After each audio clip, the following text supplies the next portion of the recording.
Pemerintah Kota Lok Sumawe merangkai sejumlah kegiatan terkait kesehatan di Desa Jambu Masjid, Kecamatan Blangmangat, Kota Lok Sumawe, Provinsi Aceh pada Senin 31 Juli. Bersama dengan penjabat Wali Kota Lok Sumawe, Dinas Kesehatan setempat menggelar pemberian makanan tambahan atau PMT sebagai upaya penanganan serta pencegahan kasus stunting.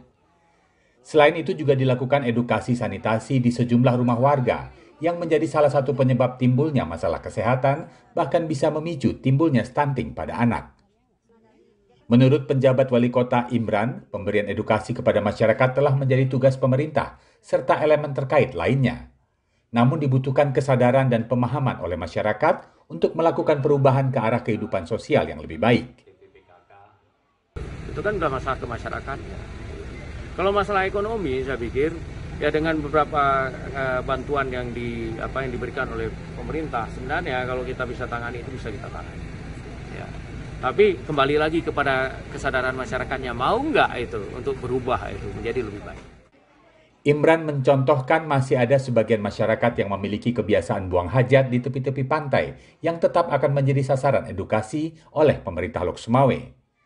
Sedangkan untuk jumlah penderita stunting saat ini tercatat 865 kasus, tersebar di Kecamatan Banda Sakti, Kecamatan Blangmangat, Kecamatan Muara 1, dan Kecamatan Muara 2. Dari Kota Lok Sumawe, Provinsi Aceh, Trifani, Kantor Berita Antara, mewartakan.